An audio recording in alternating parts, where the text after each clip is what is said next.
congratulations for qualifying for the Paris Olympics and hope you rock it there. We know that you missed the first quota for the Paris Olympics by just 1 point, and then you Yeah. later qualified for the mega event. So, how was your experience like? Yeah, I still remember when I was eliminated at the sixth rank, and the person at the fifth rank got the quota. And when I was eliminated, I came back, I sat down, and I didn't know that I'd missed the quota so close.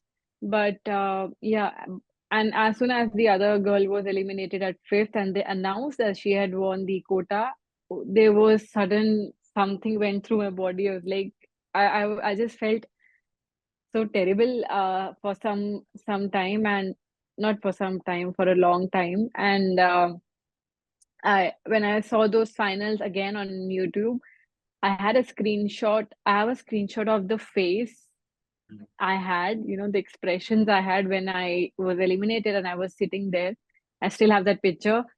It just shows how much it affected me to not actually win a quota, because after the whole Tokyo journey and after, finishing Tokyo, after that, it was just that the hunger to go there to another Olympics and to, just get better and win was so much. The hunger was so high that um not getting that quota was hurting a lot. And I didn't really go through the policy that much.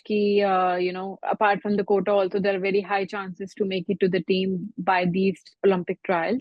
So, but for me, the main aim was to just win the quota for Paris. So that really was a very difficult situation for me in that World Championship when I missed the quota. But I think all that was so important for me to get to this point today. So I'm very grateful. And we are glad that you got through it and you qualified, and that makes your second Olympics. And we know the extravaganza of the mega event. So, like, what kind of experience or preparation are you bringing in from the past Olympics into this one? I think the Tokyo Olympics was a very different games if we compare it to any other, because of the COVID, because of so many rules and regulations that went into the preparation and also in the games. No no spectators, no family allowed, or when we were out from India for 3 months. So all that experience and staying in isolation, giving the COVID test at the village every day, not knowing that will we be able to even play our match, because even on the day of the match, if we test positive, we were not be allowed to shoot. So all of this in uncertainty really was a bit of a disturbance, I would say, in our preparation. But at the same time, I think the experiences I have had in preparations in Tokyo and now after Tokyo for next 3 years, they have really helped me to grow so much as a person. That time I was thinking I was at my best form. That according to that year I was, but now even more, I think I've matured as an athlete with all the experiences and all the lows I have had post Tokyo, and also becoming world number one.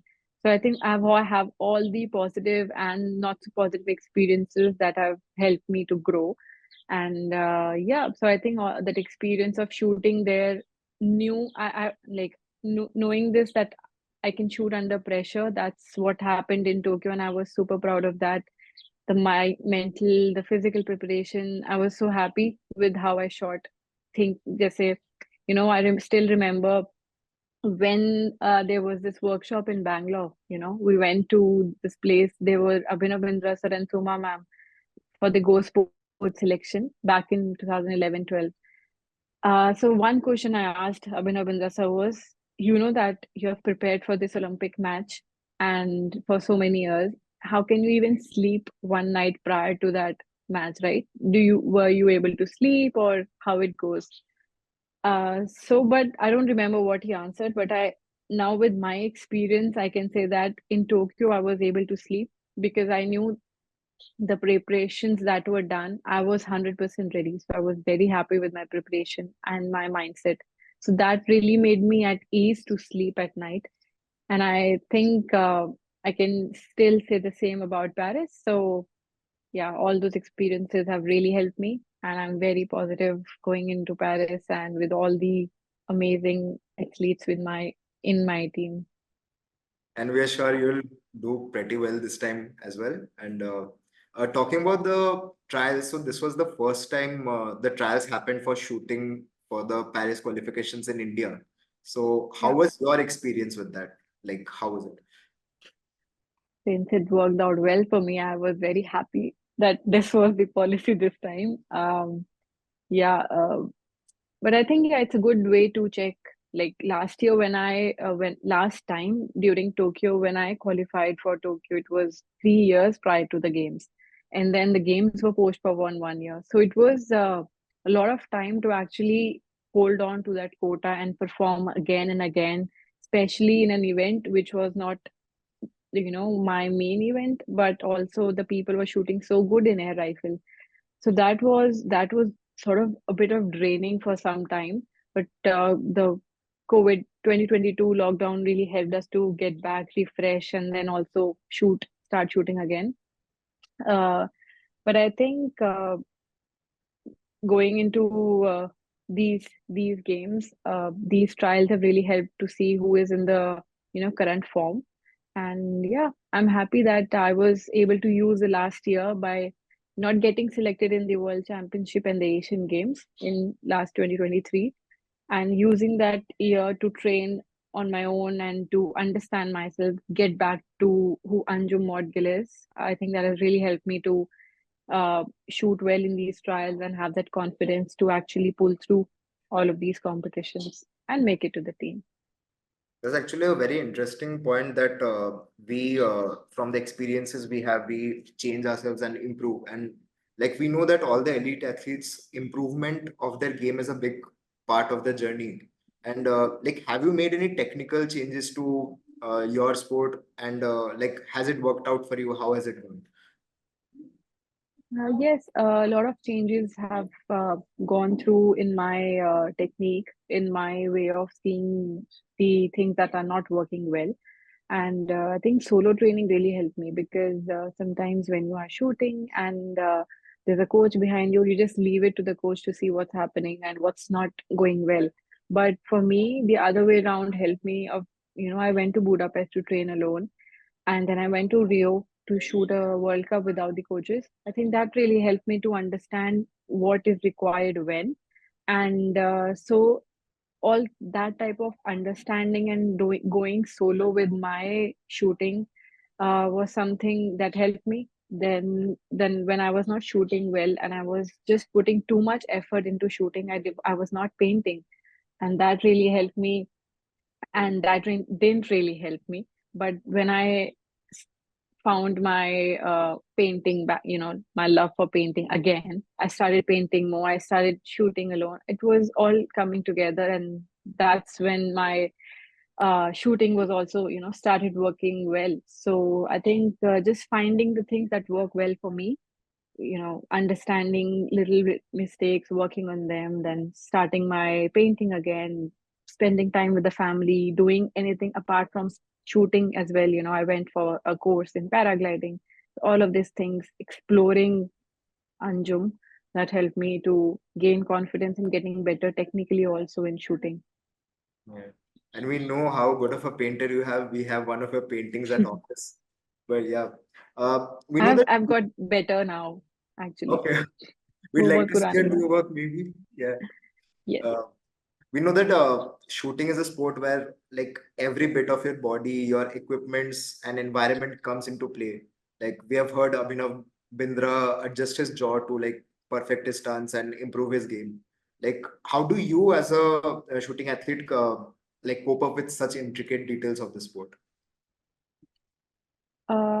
Yeah, I mean, I've not really experimented like an Abhinav Bhaiya have done about, you know, so many scientific things he has done with his body.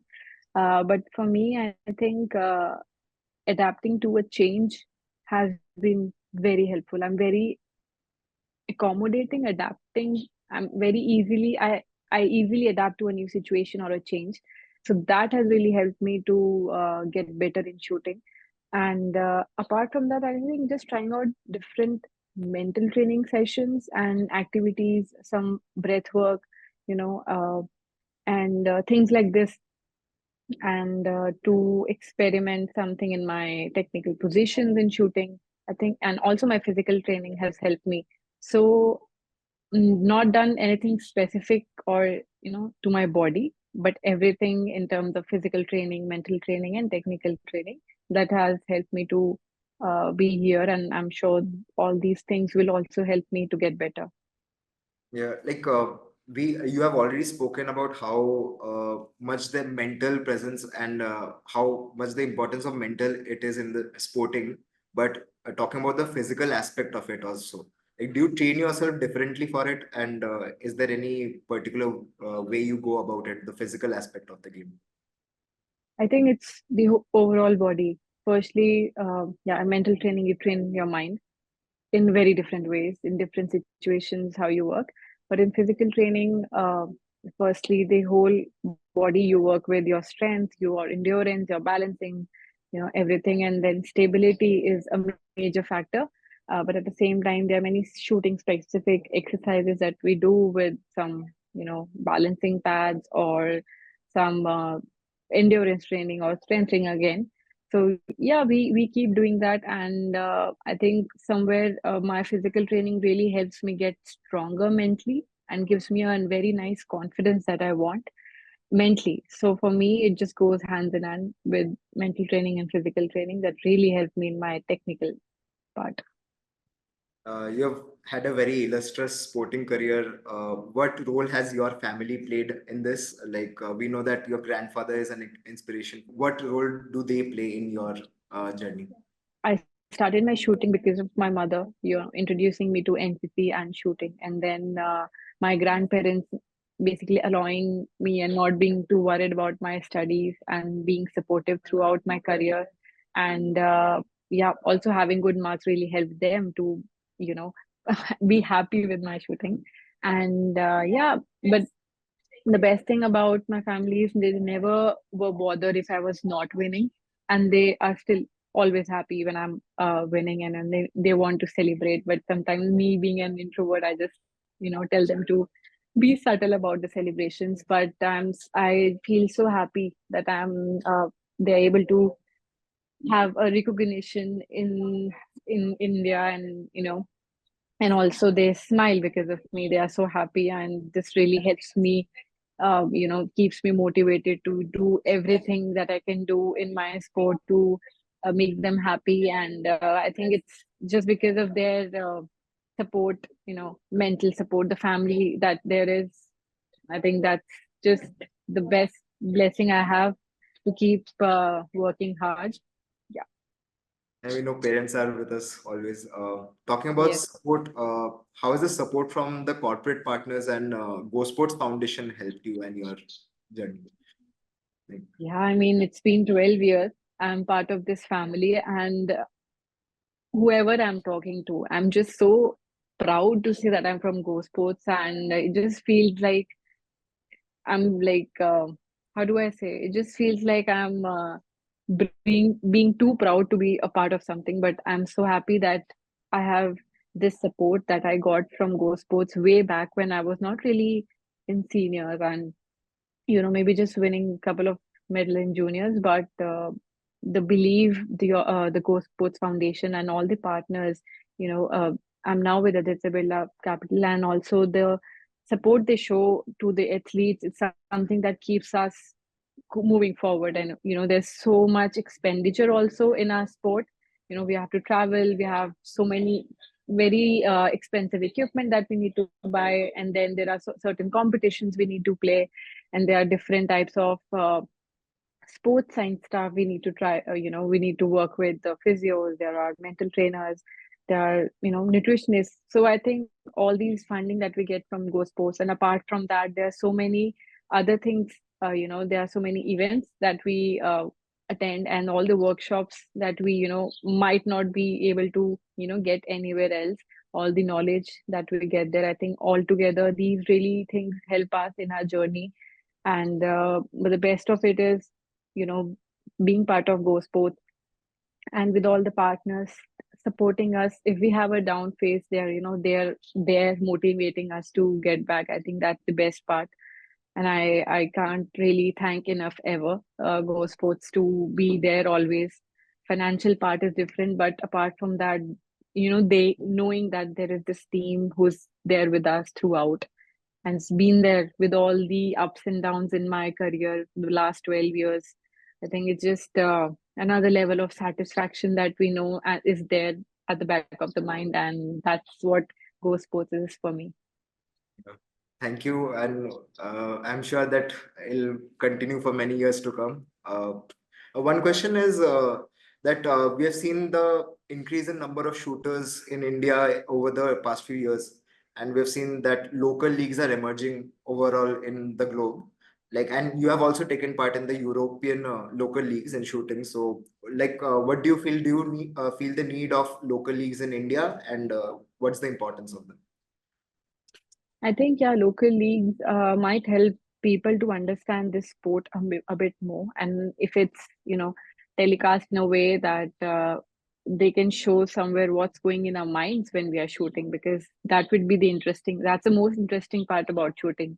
And when you see a shooter, you might think, like, what are they even doing? They're just standing and just doing the same thing again and again. So it might be a little not very interesting for spectators. But if you could show what goes in our mind and what we do, the reactions and everything, I think it would be such a fun sport to watch on TV.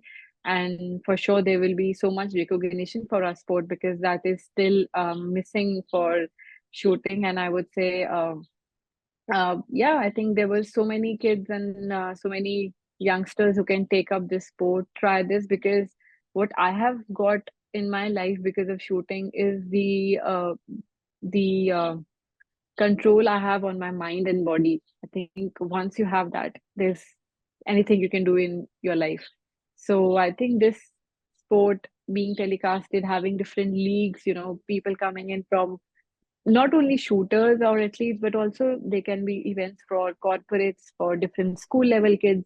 I think it would be so much interesting, and it's very conveniently. It can be very conveniently done in any hall. So I think looking forward to times when we can have different leagues and games, and seeing shooting as also a major sport in India. It would be so happy. I'll be so happy to see that. But what does go in through the mind of a shooting athlete when they're like practicing, yeah, or shooting? Everything in the world you can imagine, anything.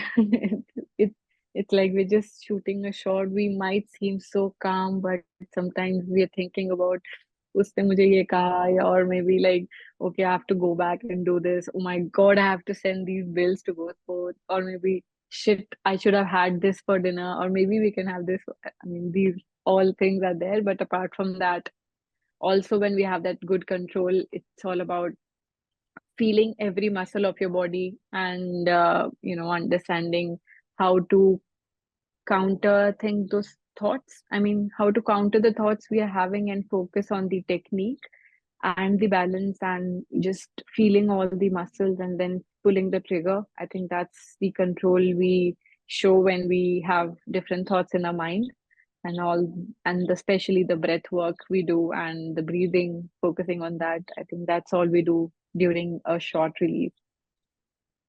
And that's actually very insightful for us.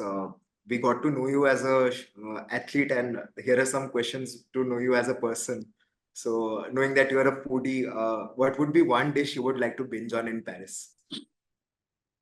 In Paris, I can have Nutella crepes with strawberries Okay, because I think it's very French. Yeah. interesting. One person you would like to meet at the Olympic Village. You know what? We're not staying in Paris Olympic Village, so that's a heartbreak. We will be staying 2.5 hours away in a village that will have only shooters. So, but I'm sure I'll get an opportunity to go to the main village after my match. So maybe I can meet Novak Djokovic again because I made a mask, a face mask for him with a tennis racket, painted it, But I was not able to give it to him in Tokyo because he left in between. He didn't complete his matches, so maybe I can meet him again. Yeah, hopefully. Yeah. Yeah. While you're staying there in Paris, what kind of events would you like to attend there?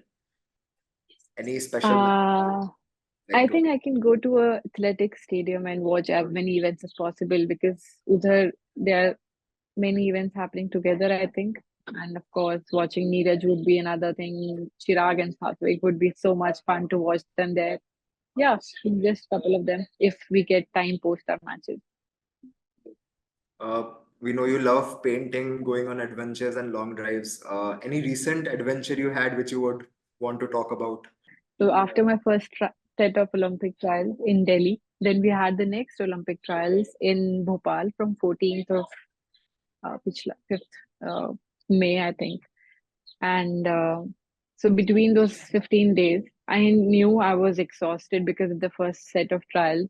So I took a 5 to 6 days of vacation somewhere that I can't say right now where, but it was quite far and without telling anyone in shooting in anyone, my coaches or anywhere. And yeah, that vacation really helped me to unwind. And I just came back. Only my family knew where I was. So that really helped me to take this first step where I went somewhere without telling anyone. And in shooting, and then that really helped me to unwind and also come back and then just train for very less days because I think that really is my strong point. I don't really need very long hours and you know quantity training. For me it's all about quality training, so I just came back, shot for a couple of days, and then shot these amazing trials and made it to the team. So now I very happily tell everyone that yeah, now that I went for this secret vacation, but it was the best. Nice, it Yeah. was the purpose. Yeah. If you were given a choice between food and painting, which one would you choose? I can do both together. I can paint like साथ No, साथ one में I painting. can eat. Exactly. It's Uh, a how does difficult your question. off day from shooting look like? A I'll break. probably get up late, wake up late, and have a good breakfast because when we go for shooting, we don't really have heavy breakfast or maybe quite less. So when it's an off day would for me would look like getting up a bit late than routine, then having a very good breakfast with a lot of time in my hand, and then depending on which city I'm in, I'll just go for a walk, maybe to the city center, just walk around, again have a coffee or something. So I don't drink coffee when I'm shooting, but on an off day I might have one coffee, and yeah, and then just come back, do my workout, and paint something, and then maybe sleep again. That would be it. Nice. This time the Olympic slogan is Games Wide Open. One message is to the competitors for the Olympics and everyone who's participating. I think as beautiful as the Paris is, let's enjoy the games to the fullest and give the best shot. I'm sure everyone is training so hard, and for sure, the trainings and everything we have been putting into our sport and into our life will show the results in Paris. So, without keeping the results in our mind, we should all enjoy this process and the Olympic journey. I think. Let's just be proud of the preparations we have done for Paris. And yeah, really just go into Paris with a lot of energy and positivity and put the Indian flag high there.